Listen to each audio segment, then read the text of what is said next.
सभी को जय सिया राम। रामचरितमानस उत्तरकांड और दोहा संख्या 114। 114 में दो भाग हैं। पहला है कि ताते यह तन मोहि प्रिय भयउ राम पद नेह, निज प्रभु दर्शन पायउ गए सकल संदेह। उसके बाद पहले तन की बात करते हैं काकभूषुंड जी। ताते यह तन मोहि प्रिय है, तो पहले देह की बात करते हैं और देह की बात के बाद कहते हैं भगत पक्ष हठ करि दहु दीनि महारिषि साप, मुनि दुर्लभ बर पायऊ देखहु भजन प्रताप। तो देह के पास भी दो पक्ष होते हैं। काकभूषुंड जी ये जो दो दोहे कह रहे हैं का और खा, तो जो देह की बात कर रहे हैं और फिर भगत पक्ष की बात कर रहे हैं। तो कल हम लोगों ने ये समझा कि दो पक्ष, हर पक्षी के या हर जीव के दो पक्ष हैं, एक भक्ति पक्ष एक ज्ञान पक्ष। जो इस मार्ग में बढ़ा है, प्रभु की मार्ग में बढ़ा है या किसी भौतिक ज्ञान के मार्ग में पढ़ा है, तो उसने किस पक्ष को दृढ़ता प्रदान करी है, उस पर भी बात करेंगे। लेकिन अब हम ये देख लें कि जो देह है, उस देह में दो पक्ष क्या हैं।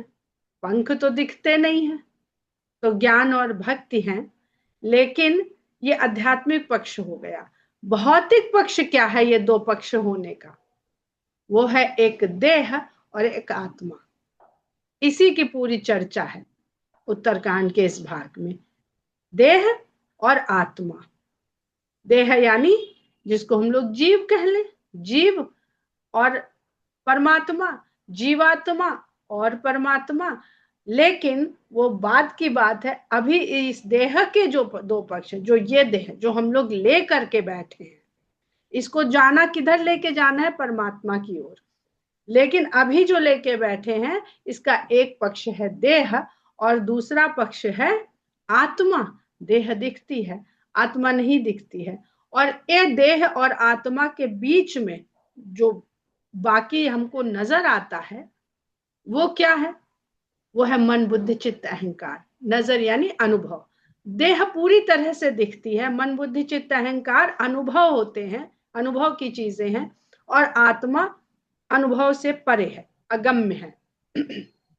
आत्मा की ही खोज है, आत्मबोध होना, आत्मज्ञान होना, तो वो दिखने अनुभव से परे है। तो अब ये जो मन बुद्धि चित्त अहंकार बीच में है, इसमें चलाता कौन है सबसे ज्यादा देह को, मन। अगर हम मेन मुख्य ड्राइवर मान ले, बाकी तो इंजन है, फ्यूल है। फ्यूल क्या है, आहार। अभी आहार पर भी बात करेंगे, क्योंकि आहार के बिना देह बेकार है। तो जो मन है वही मुख्य ड्राइवर है। वो देह को चलाने में ज्यादा फोकस किए हुए है कि आत्मा को चलाने में। वो जिसको चलाने में फोकस किया हुआ वही चलेगा। जो चलेगा वही आगे बढ़ेगा, जो नहीं चलेगा वो आगे तो क्या बढ़ना, वहीं का वहीं बना रहेगा और हम आगे नहीं बढ़ पाएंगे। अब इस देह के लिए आहार की आवश्यकता है। अगर इस देह के लिए आहार की आवश्यकता है, तो आत्मा के लिए भी आहार की आवश्यकता है। हम देह के आहार का तो खूब ध्यान रखते हैं, आत्मा के आहार के लिए क्या करते हैं। जिस प्रकार हम देह के आहार के लिए भोजन की शुद्धता, पोषकता, सब सब चीज का ध्यान रखते हैं। क्यों? ताकि हमारी देह स्वस्थ रहे, निरोग रहे। पर इस स्वस्थ और निरोग देह से हमें जहां जिसको वास्तव में चलाना है, उसके लिए हम कौन सा आहार देते हैं। वो आहार जो है वो भक्ति है, ज्ञान है, विचार है, सत्संग है, पढ़ना है, मंथन करना है, चिंतन करना है। तो वो आहार हम दे रहे हैं कि नहीं, और उसकी शुद्धता पर ध्यान दे रहे हैं कि नहीं, कि वो कितना शुद्ध है, कितना पोषक है, कहाँ से मिल रहा है, कोई उसमें अडल्टरेशन तो नहीं है। हम अगर भौतिक आहार खा लेते हैं अशुद्ध, प्रदूषित, बासी, या जो कुपोषक है, वो हमको उसका मिलता है कि नहीं मिलता है फल, कोई ना कोई रोग मिलता है ना। तो जब आत्मा के लिए जो आहार हम दे रहे हैं उसमें भी ये दोष हैं। आत्मा तो परे है, लेकिन जिस देह में वो बंधेगी वो फिर से ये उसको दोष भोगने पड़े। आत्मा मुक्त होना चाहती है, वो बंधना नहीं चाहती है। इस पूरे प्रसंग में काकभूषुंडी जी इसी इसी मुक्ति की बात करेंगे। और यहाँ पर एक और भक्ति के लिए हम लोगों के यहाँ भारत में एक बहुत सुंदर वाक्य प्रयोग किया जाता है जब मृत्यु होती है। ये कोई नहीं कहता है कि मर गए, देह का त्याग किया, देहांत हो गया, देहावसान हो गया, यानी देह ही छोड़ी गई है, देह ही त्यागी गई है। जो अन्य कुछ है वो अन्य कुछ आत्मा है। ये रामायण की कथा में जगह जगह भगवान राम के जो उपदेश हैं उनके द्वारा भी भगवान ने ये कहने का, समझाने का प्रयास किया है जीव को, चाहे वो तारा हो, चाहे वो मंदोदरी हो। और देखिए तो रामचंद्र जी ने जहां पर ये उपदेश दिए हैं तो दोनों स्त्रियां हैं। बंधन में पड़ी हुई आत्मा, उसको मुक्त करने का उपदेश भगवान ब्रह्म राम वो दे रहे हैं।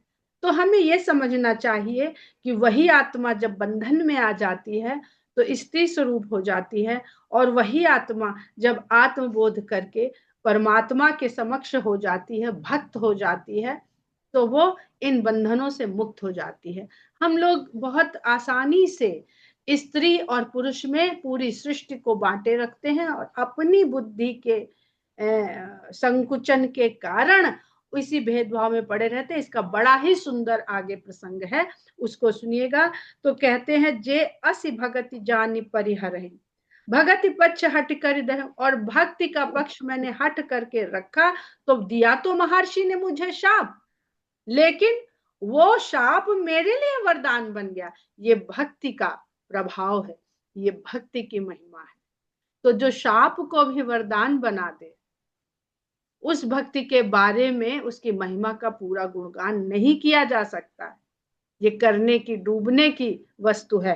तो कहते हैं जे असि भगति जानी परिहरहि, जो भक्ति को इतनी महात्मा जान कर भी जो इसको त्याग दे, छोड़ दे, केवल ज्ञान है तो श्रम करही, और केवल ज्ञान के लिए ही इस देह को श्रम में लगाए। वो केवल देह का श्रम है, मजदूरी है, श्रमिक है, श्रमिक हो गए। बस इधर का ईंटा उठा के उधर रख रहे हैं, इधर का ईंटा उठा के उधर रख रहे हैं। जो वो बाकी वो भवन बन रहा है वो उसमें उनका न कोई भूमिका है, न कोई अधिकार है, न सुख है। ते जड़ काम धेनु गृह त्यागी, खोजत आकु फिरहि पय लागी। ऐसे जड़ जीव, मूर्ख जीव, घर में बंधी हुई कामधेनु को छोड़, घर में बंधी हुई कौन, ये भीतर ही विराजमान है भक्ति, कहीं खोजने नहीं जाना है।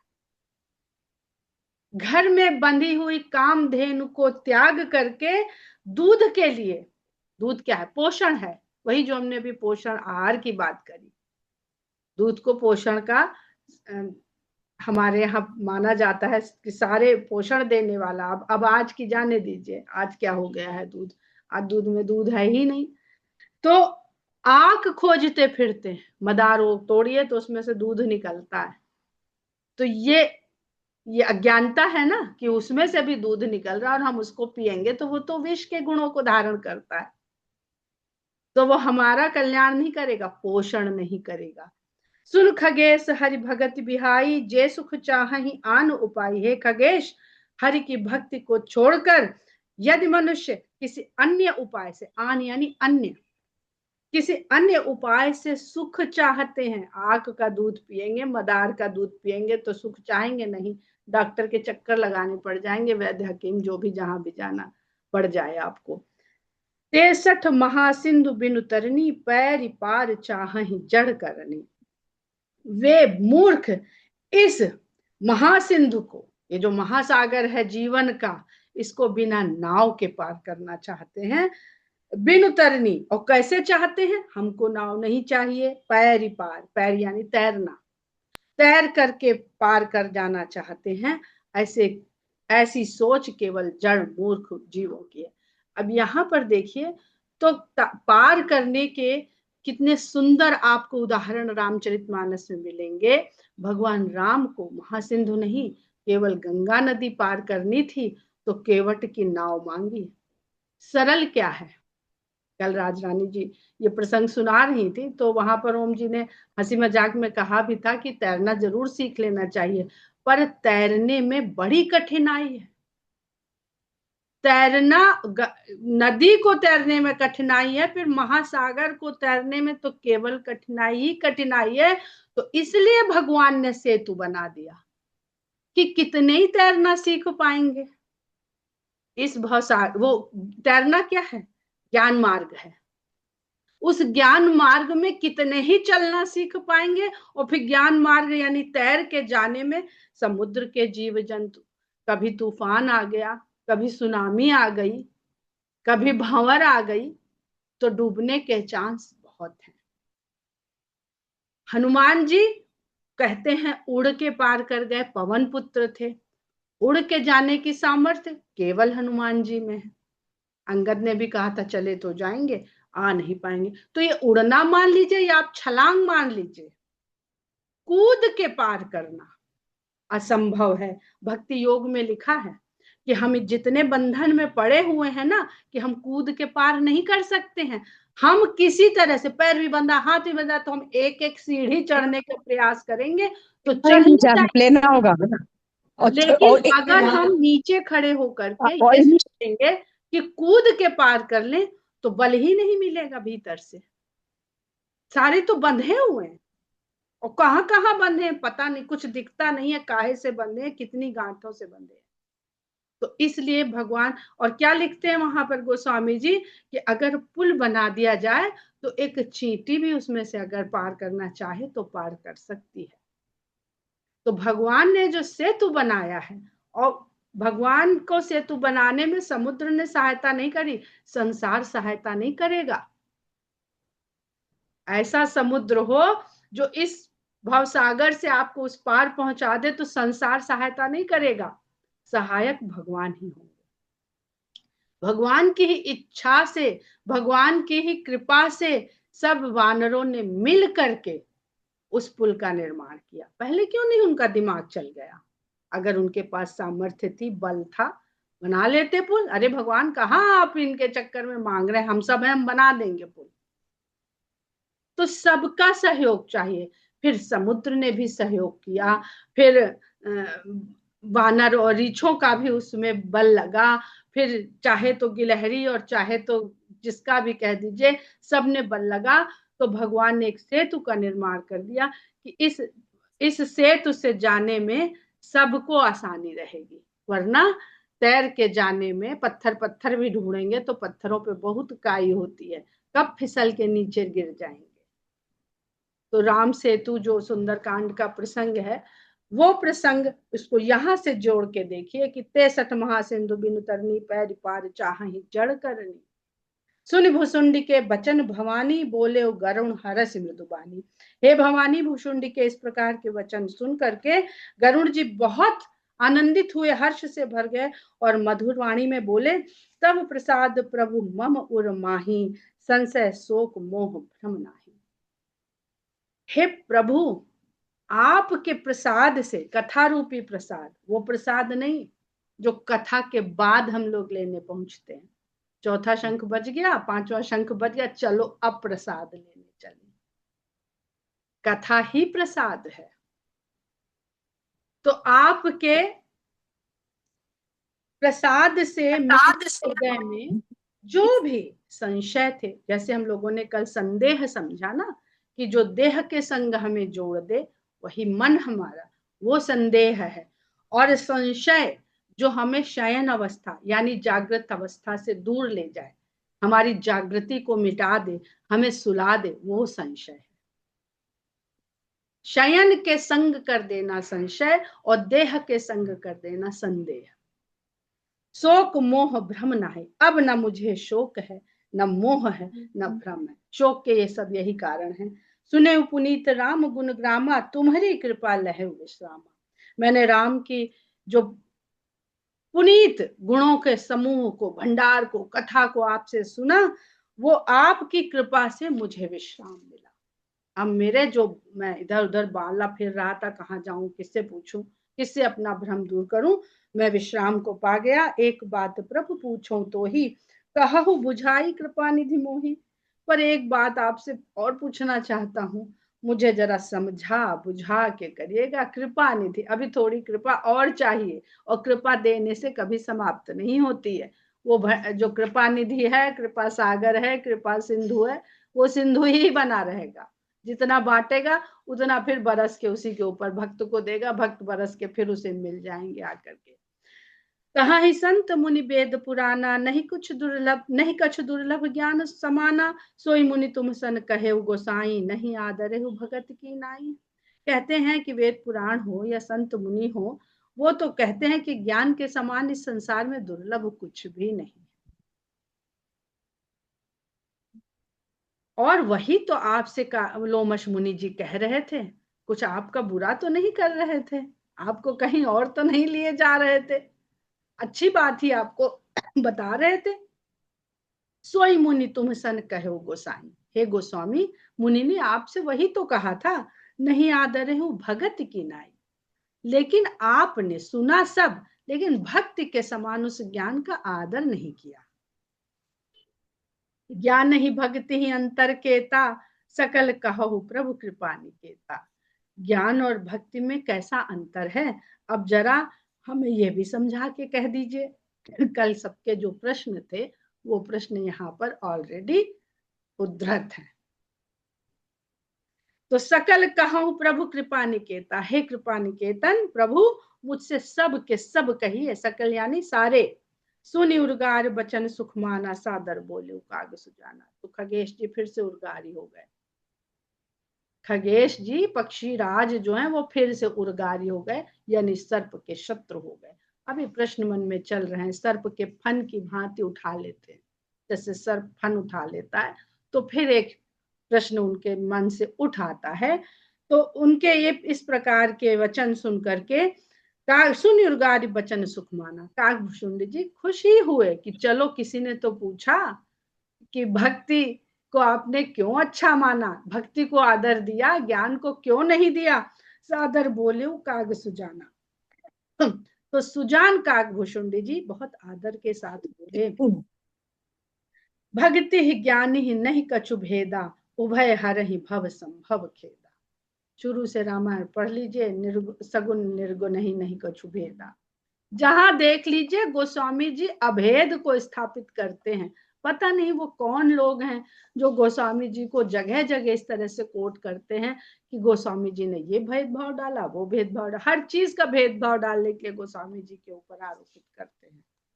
वर्ण का, स्त्री पुरुष का, शंकर और राम का, निर्गुण और सगुण का। हमें तो आज तक यही नहीं समझ में आया कि बचपन में जब हम लोग 9th में गोस्वामी दास की तो जीवन जीवनी पढ़ते थे, याद करते थे, तो उसमें पहला वाक्य लिखा होता था कि सगुण उपासक थे। सगुण उपासक कभी नहीं लिख सकता है कि बिनु पद चले सुने बिनु काना, कर बिनु कर्म करें विधि नाना। देख लीजिए जितने भी निर्गुण साधक आप देख लीजिए, उन्होंने कहीं सगुण को स्थापित नहीं किया है। लेकिन सगुण उपासक गोस्वामी जी, और तो बहुत हमने नहीं पढ़ा है किसी को, लेकिन सगुण उपासक गोस्वामी जी स्थान स्थान पर निर्गुण ब्रह्म को स्थापित करते हैं। उसके लिए अच्छी अच्छी स्तुतियां, अच्छे अच्छे प्रसंग लिखते हैं। तो कहते हैं भक्ति और ज्ञान में कुछ भेद है नहीं, उभय हरहि भव संभव खेदा। दोनों ही संसार में जितने भी तरह के दुख संभव हैं, खेद, खेद और खिन्न, ये दो शब्द जो गोस्वामी जी लेते हैं बहुत बहुत ही सुनने में नेगेटिव लगते हैं, पर हैं बहुत पॉजिटिव।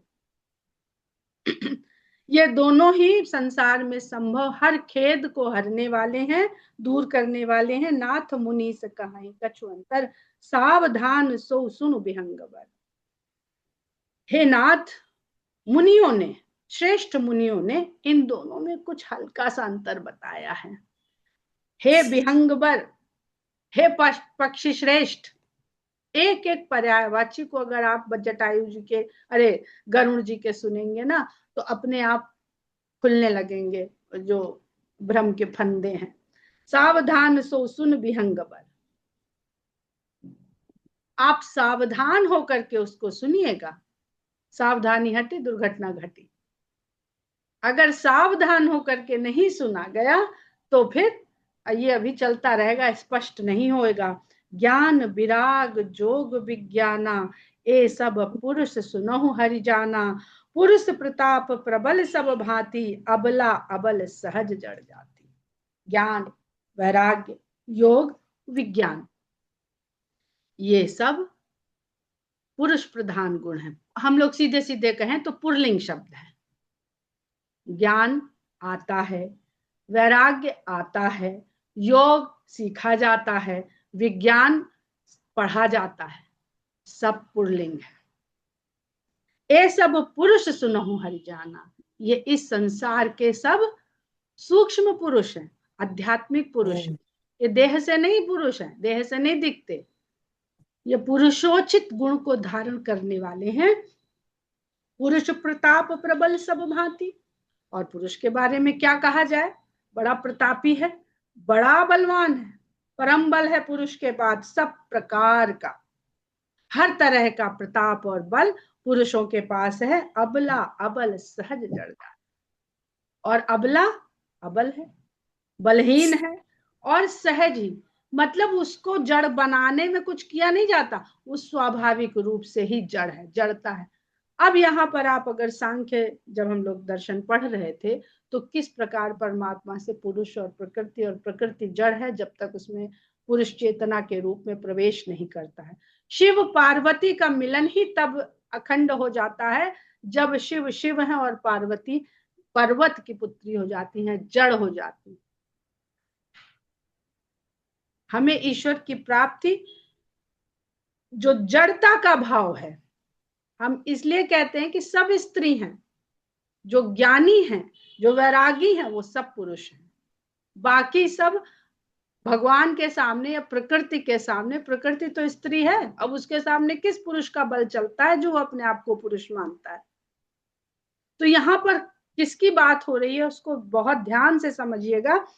अगर हम साधारण पुरुष और स्त्री की बात करते हैं तो पुरुष प्रताप प्रबल सब भांति, अबला अबल सहज जड़ जाती। अब इस चौपाई को कोट करके लोग कुछ भी कह सकते हैं, कोई भी दोषारोपण कर सकते हैं गोस्वामी जी के ऊपर। पुरुष त्याग सक नारी ही, जो विरक्ति मति धीर, न तो कामी विषया बस विमुख जो पद रघुवीर। लेकिन इतना प्रबल प्रतापी होने के बाद भी क्या कोई भी पुरुष किसी स्त्री को त्याग सकता है? किसी स्त्री के मोह से, प्रेम से, पाश से मुक्त रह पाता है? स्त्री जब चाहती है उसे अपने बंधन में डाल लेती है, जैसे चाहती है नचा लेती है। तो पुरुष त्याग सक नारी, पुरुष ऐसे ही पुरुष नारी का त्याग कर सकते हैं जो विरक्त है, जिनके भीतर विरक्ति का भाव है, और मति धीर, बुद्धि धीर वाली है, धैर्य है बुद्धि में, विवेक सदा जागृत रहता है जिनका। न तो कामी विषया बस, नहीं तो इस संसार में जितने भी पुरुष हैं वो काम के वशीभूत हैं और विषयों के वश में। विमुख जो पद रघुवीर, और श्री राम के, श्री रघुवीर के चरणों से विमुख है। ऐसे पुरुष स्त्री को त्याग नहीं पाते हैं। सो मुनि ज्ञान निधान, मृग नैनी विधु मुख निरखी, विबस होई हरि जान, नारी विष्णु माया। ऐसे पुरुष भी जिनको हमने कहा कि जो त्याग सकते हैं, ऐसे मुनि भी जो ज्ञान के भंडार हैं, वो भी मृगनैनी, सुंदर स्त्री के नैन बाण और उसके चंद्रमा जैसे मुख को जब देख लेते हैं तो विवश हो जाते, छूट जाता है ज्ञान और विवेक, विरक्ति, विवश हो ही हरि जान। नारद का प्रसंग इसीलिए बालकांड में गोस्वामी जी ने रख दिया है। एक प्रसंग बहुत है समझदार को बताने के लिए। नारद जी के समान कौन भक्त नारद जी के समान कौन वैरागी, जिन्होंने कभी घर परिवार की तरफ देखा ही नहीं। और किस प्रकार, अब वही बात कह रहे हैं, विवश हो ही हरि जान, हे हरि के वाहन, ऐसे ज्ञानी भी नारी के सामने विवश हो जाते हैं कि नारी विष्णु माया प्रकट, क्योंकि भगवान की माया ही स्त्री के रूप में प्रकट है। तो जो जो कुछ भी संसार में विषयों की तरफ हमें आसक्त करता है, खींचता है, वो सब भगवान की माया का ही स्वरूप है। यहाँ न पक्षपात कछु राखो, वेद पुराण संत मत भाखो, मोहन नारी नारी के रूपा, पन्न गार यह रीत अनुपा। मैं यहाँ किसी का पक्ष रखते हुए ये बात नहीं कह रहा हूं कि पुरुष का पक्ष ले रहा हूं, मैं बिना कोई पक्षपात किए हुए ये बात रख रहा हूं। वेद पुराण संत मत भागो, वेद में, पुराण में और संतों के मत में जो कहा गया है वही कह रहा हूं कि स्त्री कभी स्त्री के रूप को देखकर मोहित नहीं होती, थोड़ी सी जलन ही आती है। किसी से कहने की आवश्यकता नहीं, अपने भीतर इसको आजमा के देख लीजिए। कोई भी स्त्री कहीं ना कहीं उससे तुलना कर लेगी और अपने भीतर उस भाव को पाल लेगी, पोस लेगी कि होगा ये सब, पर इसमें हम इनसे बेहतर है। तो कभी भी मोह न नारी नारी के रूपा, स्त्री के रूप पर स्त्री कभी मोहित नहीं होती। हे पन्नगारी, हे पन्नग यानी सर्प, हे सर्पों के शत्रु, यह अनुपम रीति है, इस रीति की कोई उपमा नहीं दी जा सकती, ये सत्य है। वेद पुराण और मुनियों के द्वारा, संतों के द्वारा ये कहा गया है। माया भगति सुनो तुम दो, नारी वर्ग जाने सब। लेकिन माया आती है, भक्ति आती है, यानी ये दोनों स्त्री वर्ग के हैं। शब्द से समझने का प्रयास करें तो स्त्रीलिंग के शब्द हैं, लेकिन ये स्त्री वर्ग हैं। माया भगत ये दोनों ही सुनिए, ये नारी वर्ग में आते हैं, सब लोग जानते हैं। कोई ये तो नहीं कहता हमको माया अच्छा लगता है, हमको भक्ति अच्छा लगता है, तो ये स्त्री वर्ग में आते हैं, सब लोग जानते हैं, सीधी सी बात है। पुनि रघुबीर रही भगत प्यारी, माया खलु नर्तकी बिचारी। लेकिन इन दोनों स्त्रियों में भी रघुवीर को भक्ति अधिक प्रिय है। अब ब्रह्म के पास दो नारियां हैं, 3 जने हैं। एक भगवान के पास ज्ञानी भक्त है, एक भक्ति रग में, प्रेम रस में डूबे भक्त है, और एक भगवान की माया है। तो भगवान तक पहुंचने में ज्ञानी को तो माया ही निपटा लेती है, भगवान को कुछ करना ही नहीं पड़ता। वो भगवान तक पहुंचे उससे पहले माया अपना उसको मोहित कर लेती, किसी ना किसी चीज में मोहित कर लेती है। कुछ नहीं तो पदमान, प्रतिष्ठा, यश, तरह तरह की उपाधियां, तरह तरह का सम्मान, और ले जाती है दूर भगवान से उसे। और बची अब भक्ति और माया। तो इन दो स्त्रियों में कुछ तो पक्षपात भगवान करते हैं, हम नहीं करते हैं, पर भगवान थोड़े पक्षपाती हैं। पुनि रघुवीर ही भगत प्यारी, रघुपति को, रघुवीर को भक्ति अधिक प्रिय है, माया तो बिचारी उनके लिए नाचने वाली है। एक बड़ा सुंदर प्रसंग है कि एक भक्त ने तपस्या करी कि भगवान हम तो तुम्ही को चाहते हैं, तुम्ही को चाहते हैं, तुमसे बहुत प्रेम है, बहुत बड़े भक्त हैं। बहुत सालों तपस्या करी। भगवान अंत में प्रकट हुए, प्रसन्न हुए, तो कहने लगे कि भाई तुमने बड़ी तपस्या करी, बोलो क्या चाहते हो। बोले आप क्या दे सकते हो। तो कहने लगे कि भाई मैं तुम जो है माया मुझसे ले लो, मैं मायापति हूं, तो माया ले लो और बढ़िया नाचो माया के इशारों पे, और भक्ति ले लो तो मैं नाचूं तुम्हारे इशारों पे। तो भक्त ने कहा अरे भगवान, हमारी इतनी सामर्थ्य कहाँ कि हम आपको नचा पाए, ऐसा करिए हम ही नाच लेते हैं। आप कहाँ, आपको हम नचा पाएंगे, नहीं हम ही नाच लेते हैं। तो ऐसा उसने, मनुष्य ने वरदान पा लिया कि आज तक माया उसे नचा रही है और मनुष्य नाच रहा है। ब्रज की गोपियों ने ये नहीं मांगा, तो उनके लिए भगवान नाच रहे हैं, और वो जैसा चाहती हैं, जब चाहती हैं, भगवान को नचा देती है। वो है ना भजन, प्रेम विवश अर्जुन रथ हाँ क्यों, भूल गए ठकुराई, सबसे ऊंची प्रेम सगाई। भजन तो सब गाते हैं, हम लोग भी गाते हैं, पर उस भजन की जो तत्व है, जो आत्मा है, जो सार है, उसको अपने भीतर भगवान से ही कहना शुरू करें, इसको पोसो हमारे भीतर। हम तो नहीं पोस पा रहे हैं, तुम ही पोसो।